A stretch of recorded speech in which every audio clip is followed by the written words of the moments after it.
Ladies and gentlemen, welcome back to Rockstar 101. His name is Brandon. He is the DJ. His name is Shim. He is the Rockstar. Class is in session. And really quick, let's get it out of the way right now. If you're on YouTube, make sure you go down below, click the like. You see the little thumbs up down there? Give us that thumbs up. Yeah. Give it. Click that. Also click subscribe so you know when we upload a new video.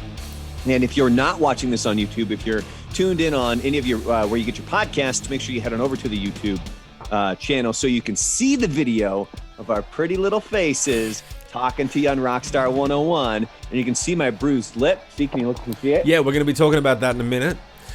Yeah. Very curious on how you caught that. Is the nose still bruised too? The nose looks fine. The lip looks fucked up. Let's talk about that in a second. Hurts like a son of a bitch. Big thank you to the supporters, everybody who goes to anchor.fm/Rockstar101. Arigato. Gozaimasu. So we got a bunch of different topics today. We've got Mike Shinoda changing the, would you say the music industry at this point? It's kind of what he's doing. Like he's really on the forefront of something. Mike Shinoda did something last week that is the first time I've heard of it and definitely made a bunch of money off it. And we're going to talk about that a little later in the episode because that's very music related and very interesting. But yeah, what else have we got going on? What is your most unpopular music opinion? Yes, that coming up. Ready for that as well. And we're also going to cover why my face is all jacked up. And if you want to see the pictures of me with a bloody nose, just go to my Instagram. It's at @TheRealBrandalorian, and you can see what it looks like post training for me and why it is that I can't bite down all the way right now. My jaw's Can we start with that? Why can't we just start with that? You want to? Oh God, it looks painful. So talk to me. Tell me how your face got fucked up more than it was before. Well, for about almost 5 years now, I've been training in kickboxing. I landed with this one trainer down here in El Paso. His name's Isaac. He was running a gym called Gorilla MMA, and when I started, it was really just to get in shape. And then he and I got to talking about it, and he's like, you probably could win a fight, like if we were to throw you into an actual match. So then that put that little seed in my brain. He's like, all right. So then I really started to think about it, but it really didn't gain any momentum until I was with my wife. So then I had to clear it by her. Cool. And so she told me, she's like, you get one.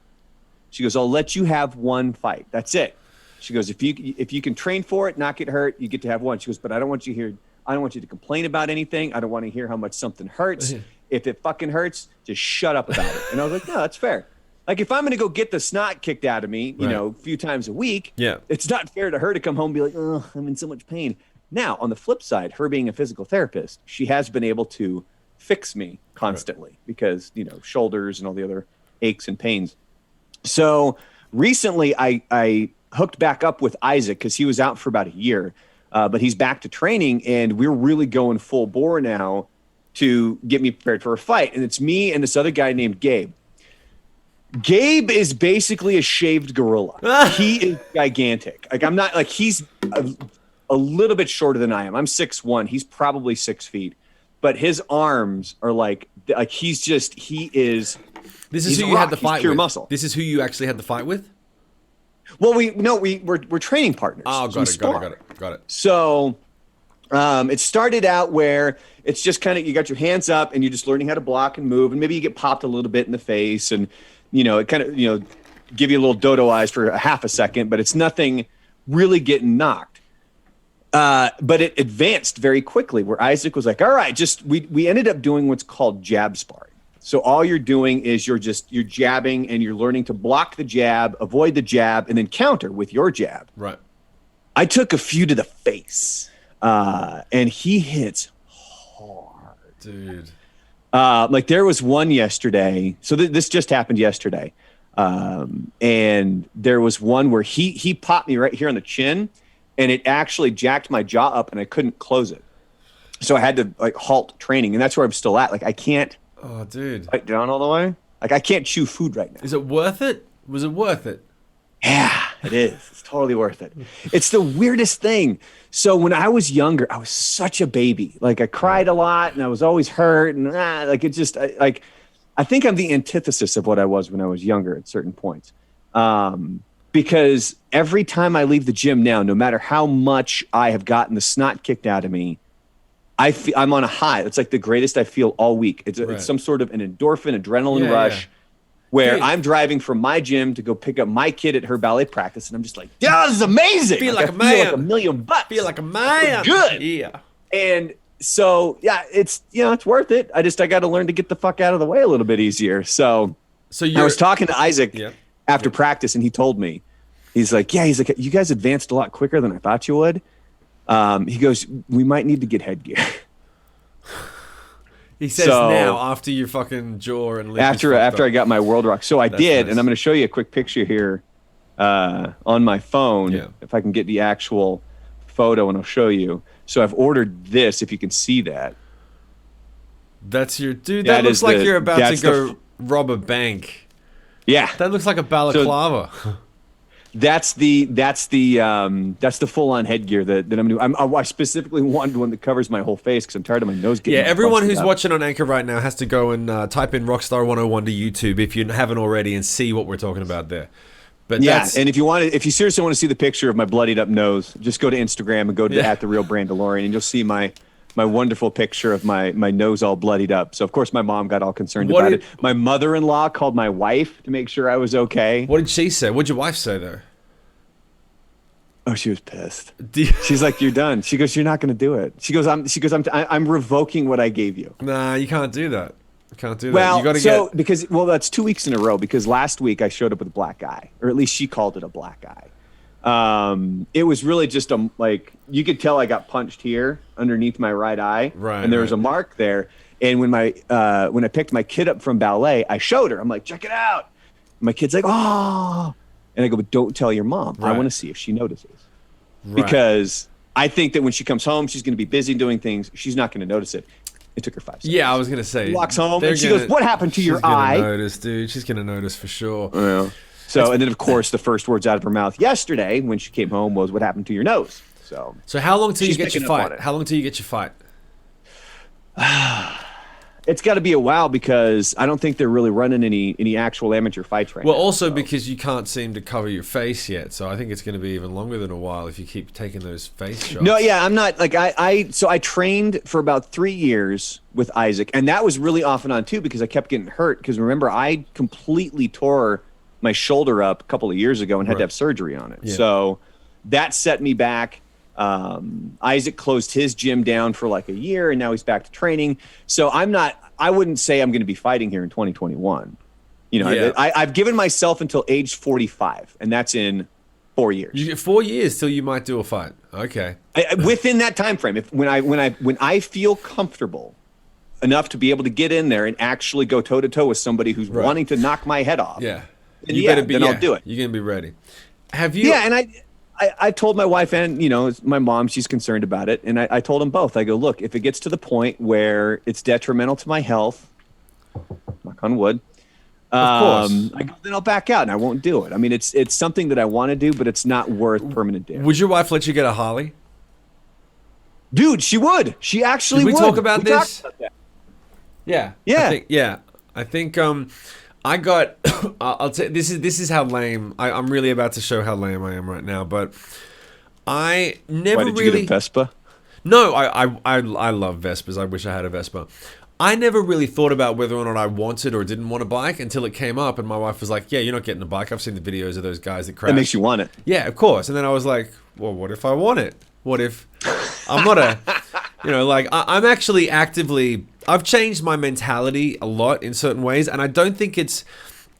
I've had a lot of time in my life where I've been like wanting to do things, or doing things and not enjoying so many elements of it. Where I was like, I'm just gonna cut out all the shit that I don't like, and just do so much more of the things that I do like now, instead of making some small excuse like I'd have to get up an extra hour earlier, or that's an extra $20 or whatever.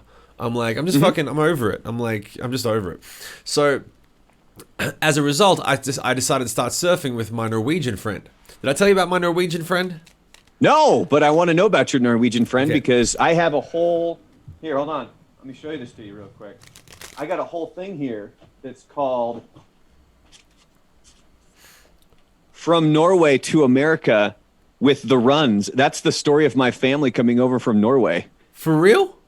I swear to God. I didn't somebody know in the somebody in the family did this like 20, 30 years ago, and it's a full family tree that dates back to like the 1400s. That's so dope. That is so dope. I didn't even know you had Norwegian blood. Bam. Anyway, tell me about your Norwegian friend. So I got this Norwegian friend that I immediately, it's early days, but he's fucking Norwegian, right? He looks like Thor, but he's fucking intense, right? So I met him through a friend of mine who I used to go to high school with, and now they're married. And so her and I reconnected because we live in the same area. And then I met her husband, and I was like, cool, he's a cool guy. Then a couple of times after, a few more, like 2 or 3 times we met, and then I was up at their place, and it was fucking funny, dude. I talked about it on stream. It was the 15th of January, and I hadn't seen him since before the New Year. So I went over to their place, and then there was I had a snack that was not healthy, and I had previously, before New Year's, he likes to work out. He goes to the gym. He's fucking like. He's intense about when he's doing something, it's fucking all in. So went over to their place, had a fatty snack, and he was like, I thought you were your New Year's thing last year. You said, oh well, New Year you're going to be he's calling you out on the resolution, calling bullshit. And he was like, you made out like you were going to be changing, like you were going to do these things. And I was like, yeah, I am, but like I'm not starting on New Year's Day. I meant like over the new year, over this year, I'm going to be a lot more healthy, cut out the shit, get back in the gym. It's been, everyone knows 2020 was sit on your ass year and fucking get fat, which I did, and now I'm done with it.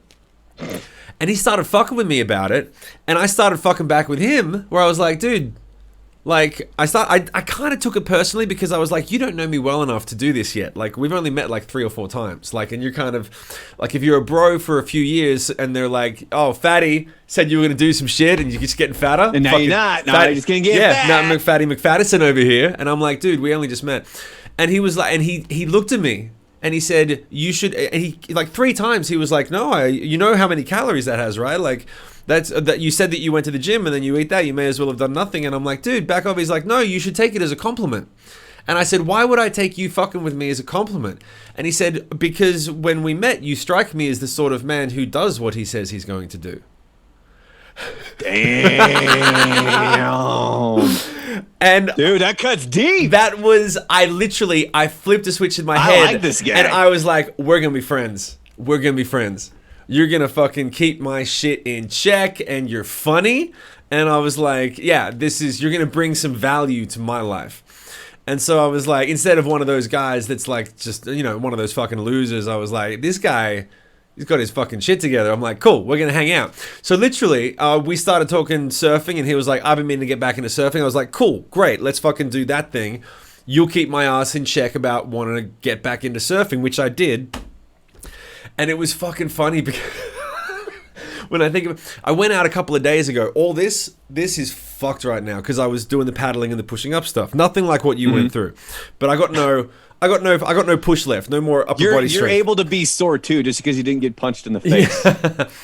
So we go out surfing, and I had a baby practice board. I had one of those big, long foam boards for beginners because I was like I said, I'm like, dude, I'm not going to go and buy $1,000 amazing-looking board and try to be cool. I'm going to start with this silly, oversized plank of foam and have a good time and catch some waves and fucking enjoy myself.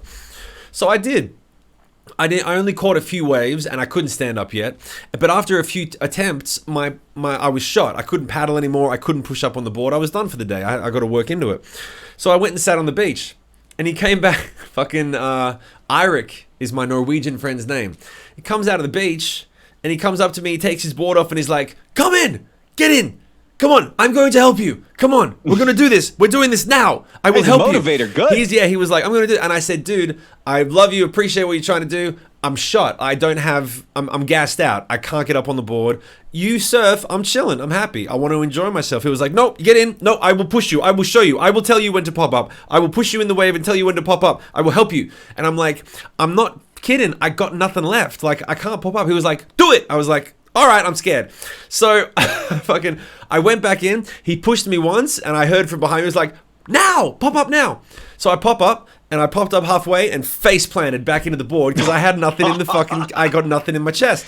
Just all gave out on you. And so I went back up and I paddled back to him. I'm like, dude, I ain't kidding. I've got nothing left. He was like, one more. You can do this. You can do it. He pushes me and pop up and I face planted into the board and then into the sand. And I came up with a face full of sand and he was like, okay, we're done. But you gave it a shot. No, man. I had a good fucking time. I've always enjoyed the idea of like getting up early, going to sort of restart, like a reset, like a factory reset, going to the beach, getting in touch with the nature and the waves and the whole thing, and then getting back to your grind with just a bit of a lighter load. And that really does do it. I think it's going to do it a lot more once I start catching waves. But right now, I really want to be able to just go and catch a bunch of waves in succession and have a good time and then go home and start working and play with the kids and be like a normal surfer dude. Right now, I'm just that fucking loser in pain, talking shit on the waves like, these waves suck. It's not my fault I can't catch them.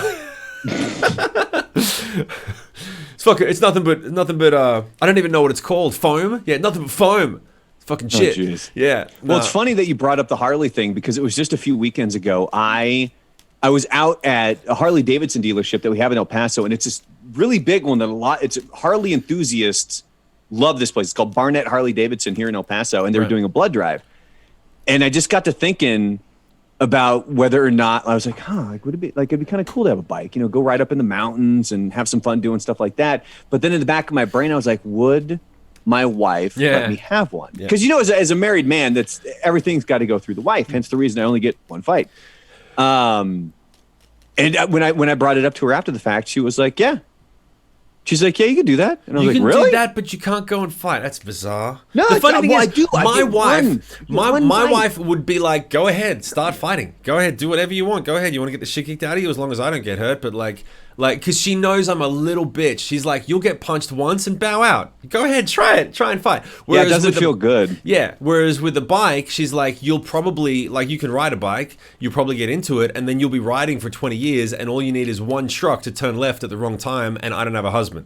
So I get it. That's true. But at the same time, I figured out a way to do it. I was like, okay, check it out. What if I join the lamest bike gang you've ever fucking heard of? And she was like, what do you mean?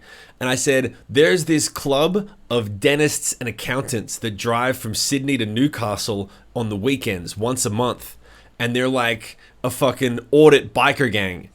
And they go up there and they have a cappuccino. And then they get on their bikes and they drive on back. And they drive home, and you see this pack, and they drive like 10 Ks under the speed limit, and all this fucking lame shit. And she was like, "Yeah, all right, you can do that. You can have a Harley. You can have a Harley and a leather jacket. Be the lame bike. You can be the dentist biker." But like, she doesn't want me. Like, her thing is like, you get a bike and you think you're gonna go from A to B every week, like going to the shops or going to fucking surf or whatever. You're gonna crash. Whereas like, yeah, the other one's more like go-karting around the fucking backyard. Putting around it underneath the speed limit. Anyway, we have. Oh, by the way, for everyone, don't forget. We're focusing a lot more on the show this year. Everyone who has been paying attention to Rockstar 101 over the last year, thank you so much for your support. And please do what we tell you to do. Click the like button, click the subscribe button on YouTube, because that's one of the things that helps promote the show the most and helps us get new viewers to find out about everything that Brandon and I are doing off the Rockstar 101 podcast, but also just to keep tuning in every week. So please smash that like button, smash that subscribe button, and comment on anything that we're talking about that you agree or disagree with. But the next thing was Brandon's question, which was, what about your favorite what?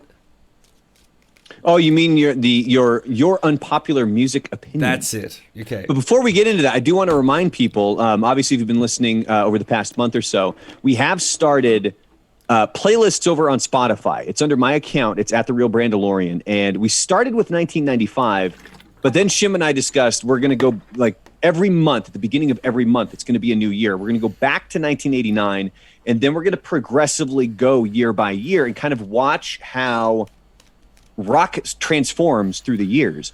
And the only stipulation for these playlists is the album had to have been released in that year. So for the 1995 playlist, the album had to have been released, not the single the actual album. So you can go check those out. And if there's ever a song missing, comment on the YouTube channel and let us know.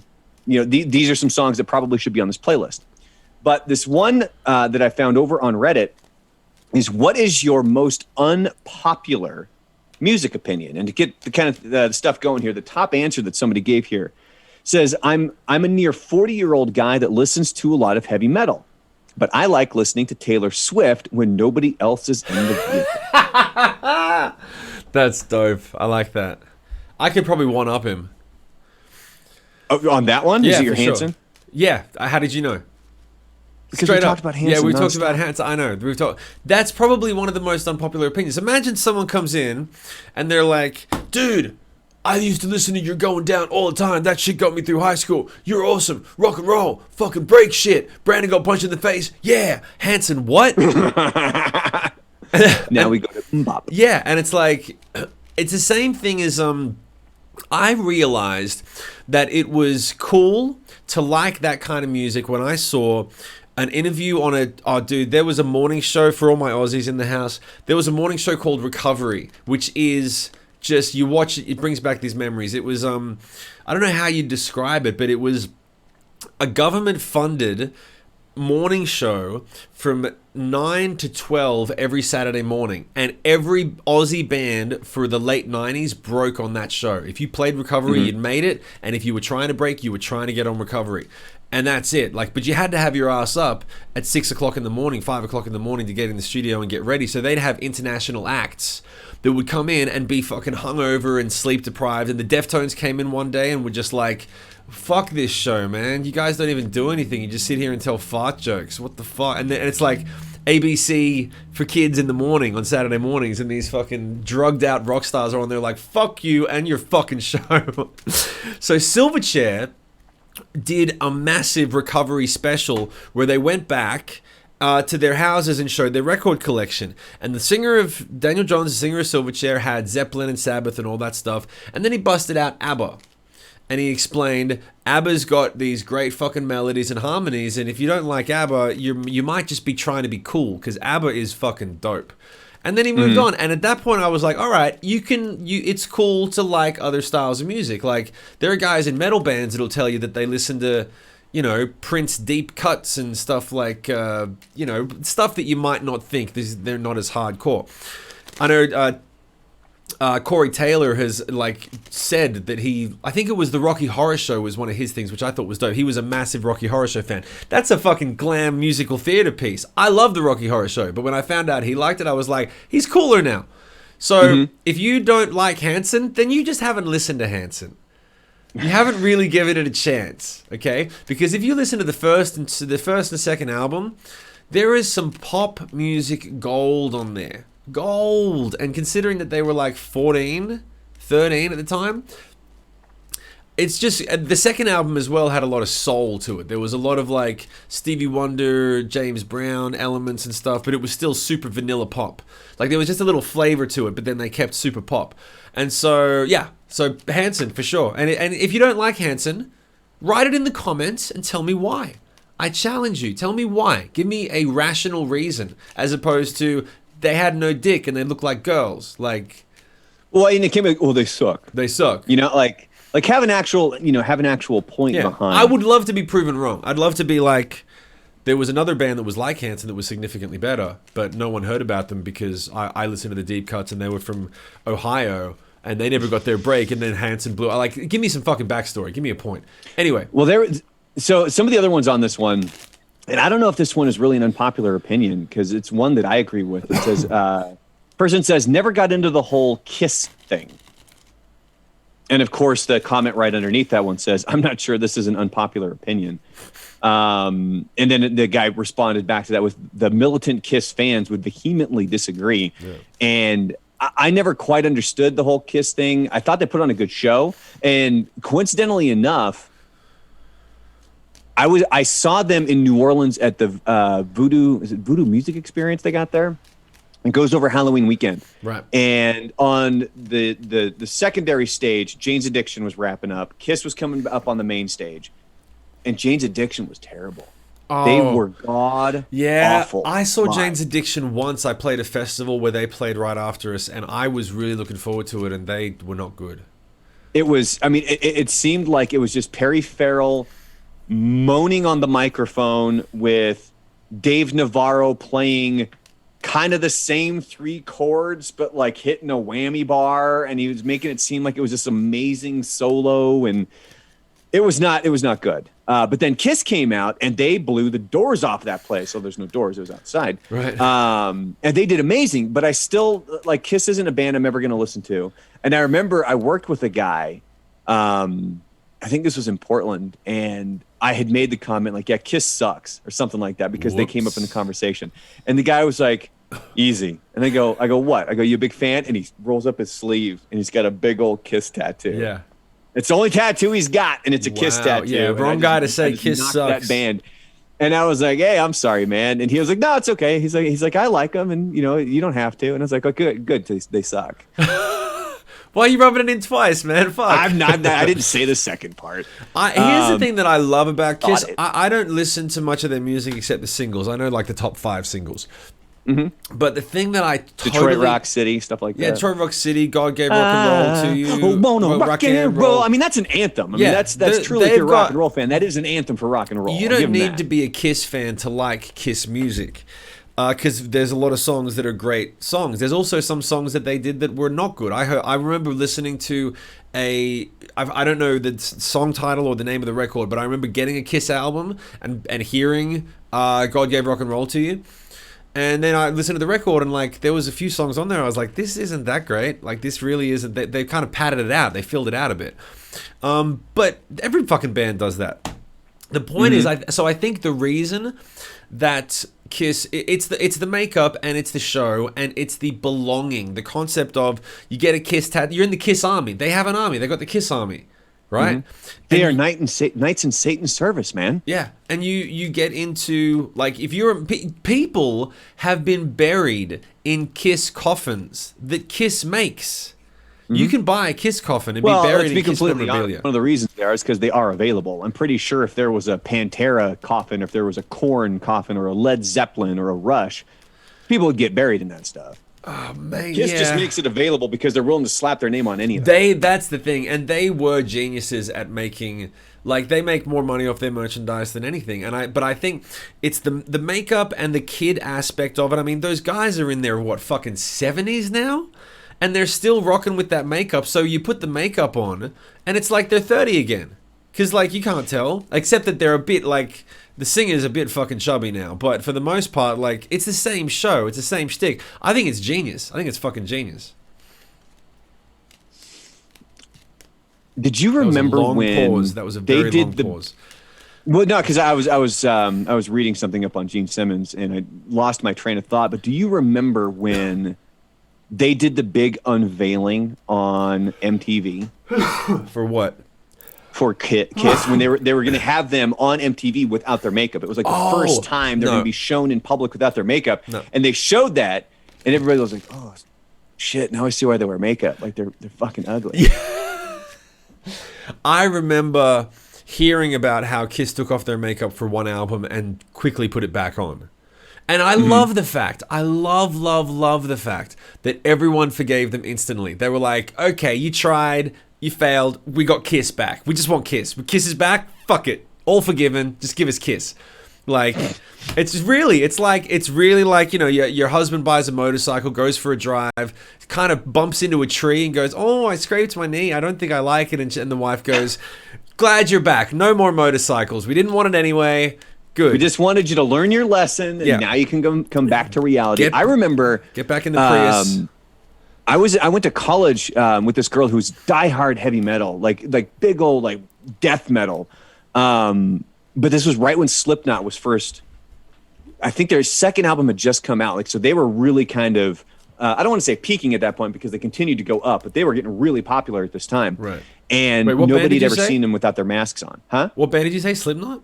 Slipknot. Oh, no one had seen him without their And no one had masks seen on. him without their masks Right. on. This was still very early on because this is, clearly before Stone Sour or anything where the band was going to be No, I remember demasked. the first album. It was like you couldn't find. I mean, the internet wasn't as prevalent as it is now, and it was like I remember thinking it's smart if they keep that on their whole life, and you never know who they are. You can just interchange them. It'd be fucking dope. Well, and she had backstage photos of a few of them without their masks. Right. And it was such a cool thing to see that it was, Corey Taylor and James Root and these other guys from Slipknot without any mask on. But this would have been 2001, 2002, I think. So this was prior to every single person having, a camera on their phone. The pictures she had were she had a disposable camera that she took the pictures with, got it developed, and she brought in the photos to class. Did they let her? Did they let her backstage and let her take those photos? Or they were apparently cool with it, but they said flat out, they're like, just don't put these online anywhere. I mean, obviously, with the kind of camera, they're saying like, don't scan them or anything.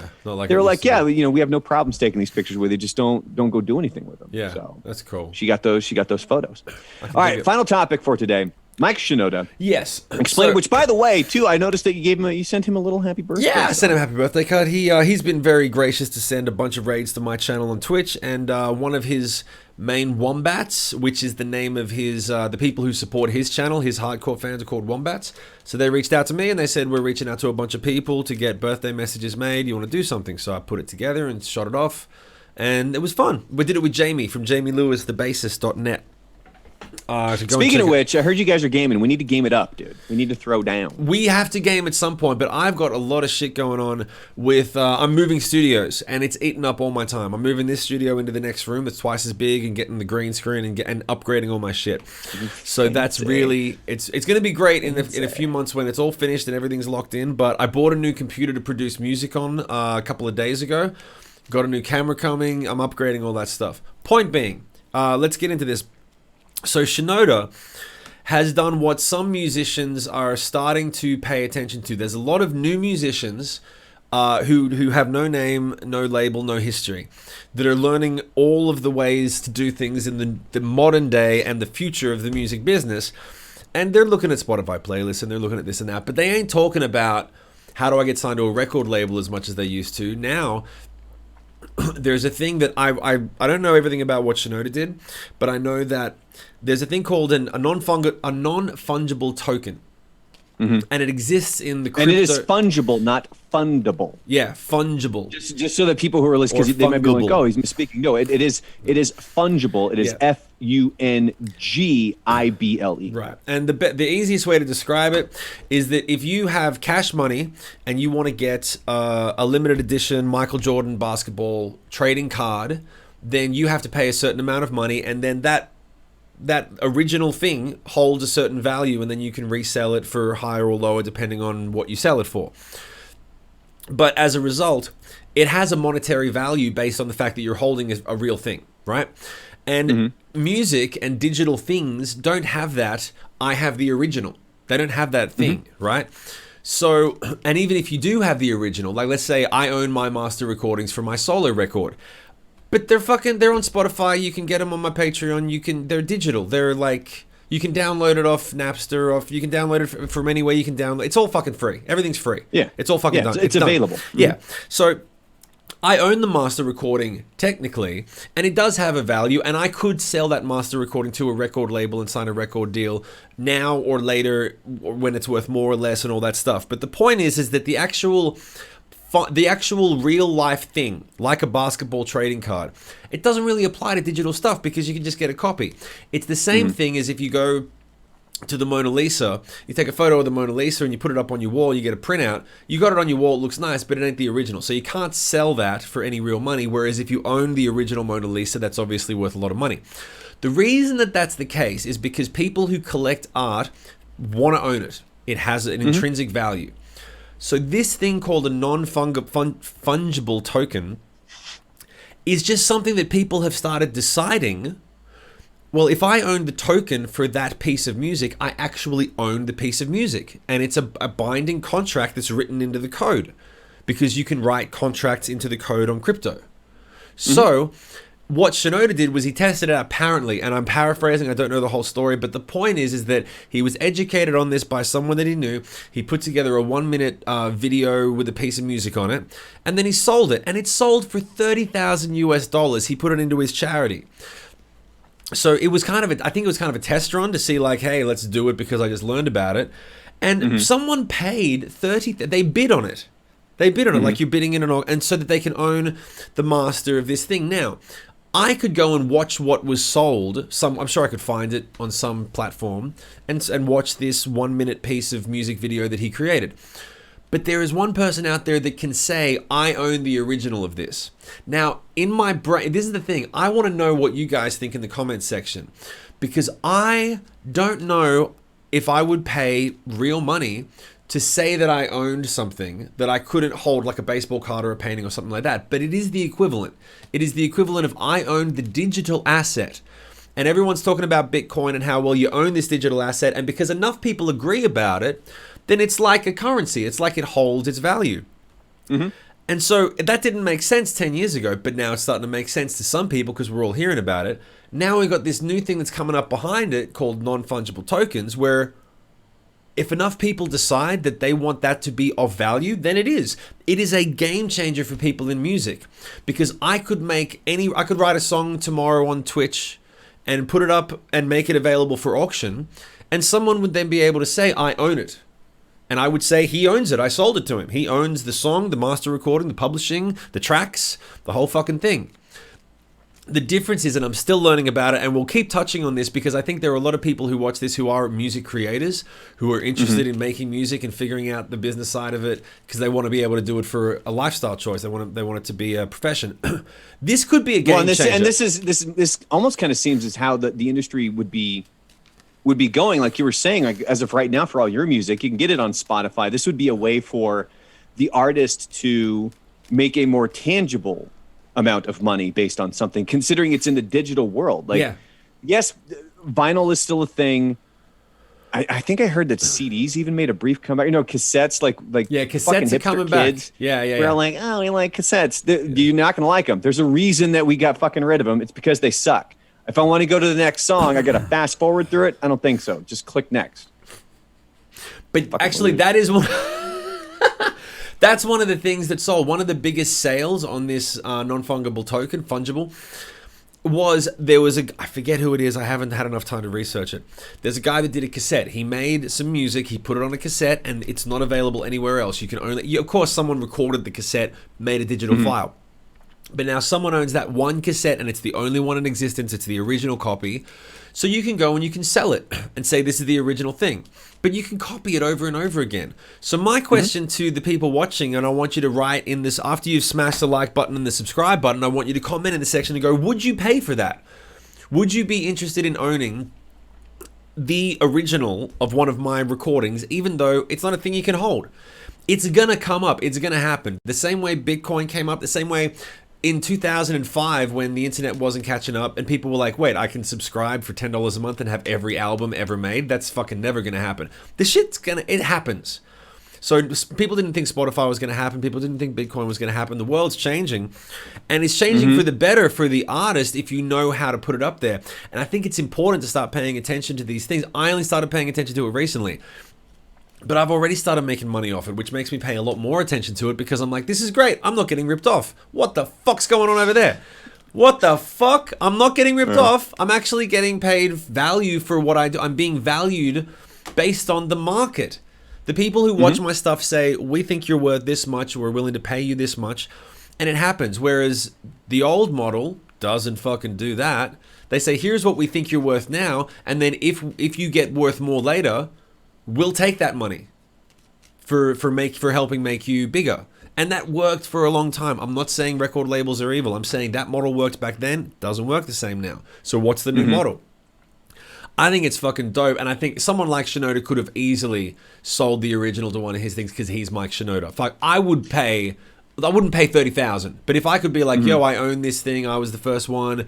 If it was like a great song and I really liked it, then maybe I can get my head around to the idea of, yeah, I want to own the original digital asset, even though it's not a thing. What the fuck? But the one really cool thing about Shinoda and Linkin Park in general as a band is that they've been very innovative. They have been very That's true. much on the kind of the cutting edge of everything. Like they were willing to take risks, and they were really good at taking those risks. Yeah. I mean, we've talked about this, a few different times on Rockstar 101, especially when we would talk about Chester Bennington and how the sound of Linkin Park changed and how Mike Shinoda would go do his own stuff. And they always seem very in tune with,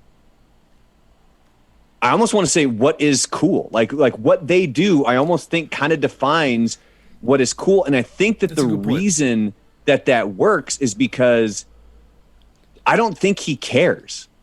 Like if you try to be cool, you're not cool. You know what I mean? Yeah. If you do what you like and people also like that, that is what makes you cool. And that's the vibe I always got off of Linkin Park. Because I think it was after their first album came out, they were very self-deprecating in this episode of like MTV Cribs or something like that, where they were making fun of themselves and they were like, yeah, we had our one hit album. It was after, One Step Closer and the whole Hybrid Theory album. And they were totally willing to be like, yeah, we're a flash in the pan. We'll see you in 10 years, when we have a reunion album. And the ability to do that, but take risks and do what you love, I think is really defined not only just Linkin Park as a whole, but like Mike Shinoda and Mr. Han and all those other guys that are involved. That's a good point. Yeah, they definitely were one of the more trend-setting bands as opposed to all the bands we know of that follow the trends. Mm-hmm. And so therefore it does make sense that he's paying attention to this stuff. But also just the straight up status of the Linkin Park name and the history of the band means that he can generate $30,000 US and graciously put it into his charity. Because for him, I think it was kind of a test. It was kind of like, let's try this thing and see what happens. He's not going to suddenly make that his new business model. But I think that it's a great example for people who are coming up that you should incorporate it as part of your business model. Like, you should be paying attention to, like, normal people who do painting and sculpture. They look for galleries to show their stuff in and people to come to the gallery to buy it, and then they get it's normal fucking business 101, Rockstar 101.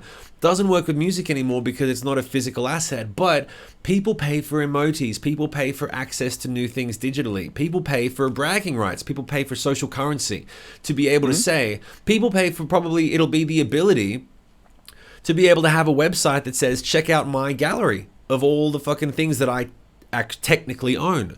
And people will come by and they'll host little screenings or showings. Like, people are doing everything on the fucking computer now. I just want to figure out, I want to find out how to make a song, record it, do it all, do a lockdown song live, record it, master it, finish recording, and then put up the thing on a gallery and be like, let's see what happens. Let's test this motherfucker out. I want to do it. So I think that'll be a very good thing for people who are for everyone who's clicked the like and subscribe button on this episode. You're going to come back now, you hear, and see if I made... Y'all come back now, y'all. Yeah, come on back. See if I made $3 off a digital asset, which is more than it's worth anywhere else in the fucking world right now. We'll find out. Is there anything else? I'll send you something physical. I'll send you a bloody glove for my next training session. Yeah. How does that sound? I like it. But as a result... I could see... the interesting thing to kind of wrap this all up is I could tell when I was starting to get knocked around a little bit because Gabe, the guy that I train with, his gloves are white, and I'll start to see blood marks on the gloves. That's awesome. I like that. Like, I'll see it and I'm like, God, get the fuck out of the way. Yeah, it's kind of taunting. Like, every time he holds it up again in your face is like, again? Well, he's coming in and he's doing this, and I go, oh my God, slip the fuck out of the way. Yeah. But that man, he starts to get comfortable. And he starts to read me, and I start to get consistent with my pattern of movement. And he timed that one just perfectly yesterday. Right in the fucking jaw. Well, okay, cool. We'll check back in on you next week too. I hope you're feeling good. But on that note, as usual, follow the socials. They're in the description. Ask us any questions in the comments section, or you can ask us on our socials. And until next week, was there anything else, Brandon? No, I think that was about it. The big thing was click the like and subscribe down below, and a big thank you arigato to our supporters. So on that note, his name is Shim. He's the Rockstar. His name is Brandon. He's the DJ. Class dismissed. Boom.